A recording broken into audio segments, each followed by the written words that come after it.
प्रियंका के पहले भाषण का एस फैक्टर देखते हैं।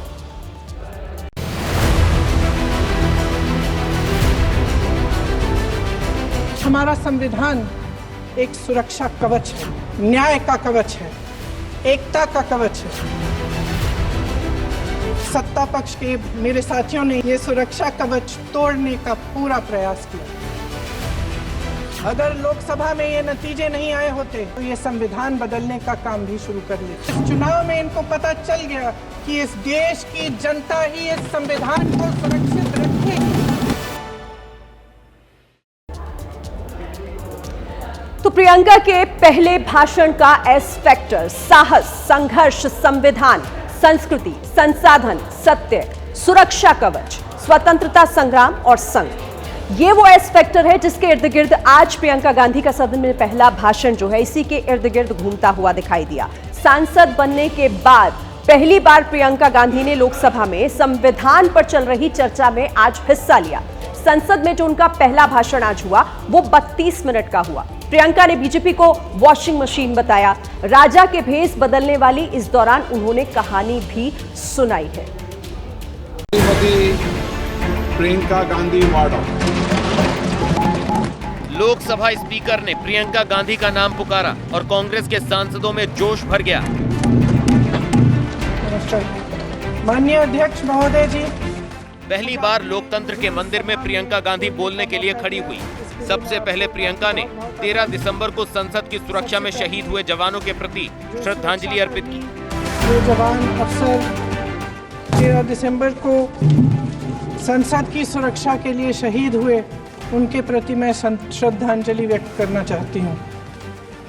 और इसके बाद एक एक कर सरकार पर हमला बोलना शुरू कर दिया। आप भी बैलेट पे चुनाव कर लीजिए, दूध का दूध, पानी का पानी हो जाएगा।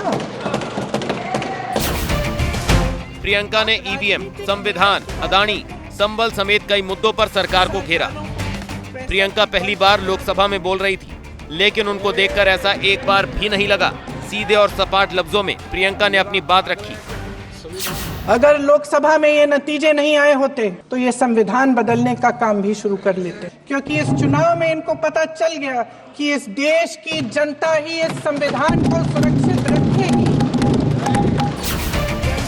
प्रियंका ने अपने भाषण में अदानी का नाम लेकर हमला बोला और उस मुद्दे पर सरकार को घेरा जिस पर कांग्रेस लगातार संसद में संग्राम कर रही है।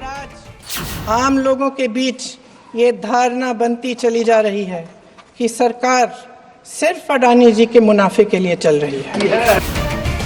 प्रियंका ने नेहरू का नाम लेकर मोदी सरकार से सवाल पूछे। प्रियंका बोली, नेहरू को छोड़िए, आपने क्या किया? नेहरू जी ने क्या किया, देश को बताइए, आप क्या कर रहे हैं? प्रियंका जब बोल रही थी, कांग्रेस के तमाम सांसद ध्यान से उनकी बातों को सुन रहे थे। प्रियंका ने सत्यमेव जयते के साथ अपने भाषण को खत्म किया। यह देश लड़ेगा, सत्य मांगेगा, सत्यमेव जयते। जय हिंद। प्रियंका के भाषण को सुनने के लिए उनका परिवार भी संसद भवन में मौजूद था।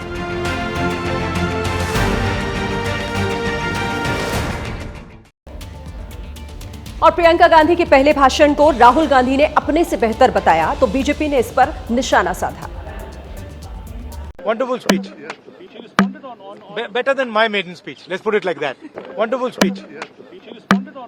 Better than my maiden speech. Let's put it like that. वैसे तो बहुत कोई बड़ी बात खास या विशेषता नहीं लगी प्रियंका जी के भाषण में।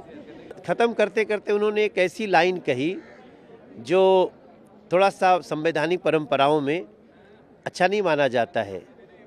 कायर शब्द का प्रयोग किया। अब उन्होंने कहा कि कायरों को देश की जनता हटा देती है, तो ऐसे कांग्रेस को काफ़ी हटा चुकी है देश की जनता। तो प्रियंका गांधी का सदन में संसद में पहला भाषण, और इस पहले भाषण में मोदी सरकार पर उन्होंने कई हमले किए, योगी सरकार को भी निशाना बनाया। हाथरस, उन्नाव, संभल का जिक्र कर सीएम योगी को घेरा। इधर मणिपुर, मंगलसूत्र, जातीय जनगणना, अडानी, अर्थव्यवस्था का जिक्र कर प्रधानमंत्री नरेंद्र मोदी को टारगेट किया। प्रियंका के इस शब्द बाण से पहले राजनाथ सिंह ने लोकसभा में चर्चा की शुरुआत की। संविधान बनाने को लेकर सावरकर का जिक्र किया तो हंगामा हो गया। अखिलेश यादव की बारी आई तो उन्होंने भी मस्जिद और जाति का जिक्र कर दिया। पीटीए पर अपनी पीठ थपथपाई।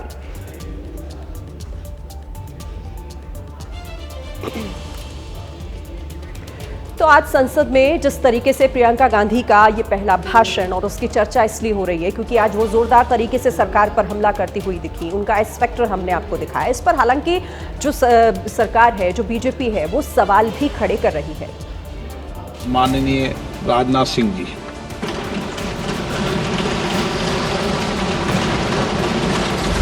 लोकसभा में चर्चा की शुरुआत राजनाथ सिंह के भाषण से हुई। राजनाथ ने अपने भाषण में संविधान के सम्मान में कई बातें कही, साथ ही कांग्रेस पर भी सीधा हमला बोला।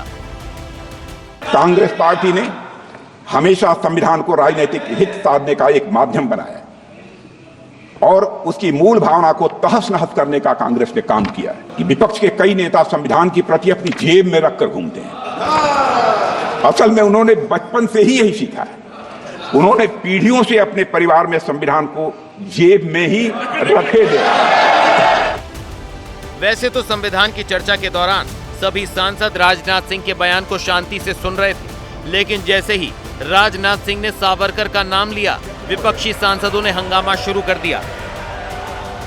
हमें याद रखना चाहिए कि पंडित मदन मोहन मालवीय, लाला लाजपत राय, सरदार भगत सिंह, वीर सावरकर और ऐसे कई महापुरुषों के विचारों ने हमारे संविधान की भावना को मजबूत और समृद्ध किया है। अध्यक्ष महोदय,